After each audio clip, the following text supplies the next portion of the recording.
آج نظریں تھی باباللہ پہ، آج نظریں تھی علی کے دروازے پہ، آج نظریں تھی علی کے دروازے پہ، آج نظریں تھی اللہ کے دروازے پہ.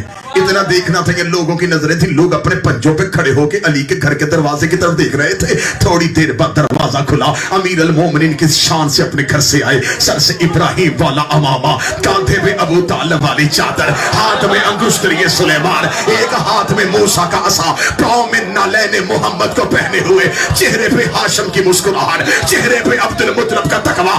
امیر المومنین چلتے آ رہے تھے اور دیکھ دیکھ کے کہہ رہے تھے ایسا ہوتا ہے محمد کا وارث، ایسا ہوتا ہے نبی کا وارث، ایسا ہوتا ہے رسول کا جانشین، ایسا ہوتا ہے رسول کا خلیفہ، ایسا ہوتا ہے رسول کا وسیع. علی چلتے آ رہے تھے، علی منبر کے قریب آئے. پہلا خلیفہ آخری زینے میں بیٹھا تھا، دوسرا خلیفہ دوسرے زینے میں بیٹھا تھا، تیسرا خلیفہ تیسرے زینے میں بیٹھا تھا. علی نے منبر کے قریب آ کے پہلے زینے پہ پہلا پاؤں رکھا، دوسرے زینے پہ دوسرا پاؤں رکھا، تیسرے زینے پہ تیسرا پاؤں رکھا.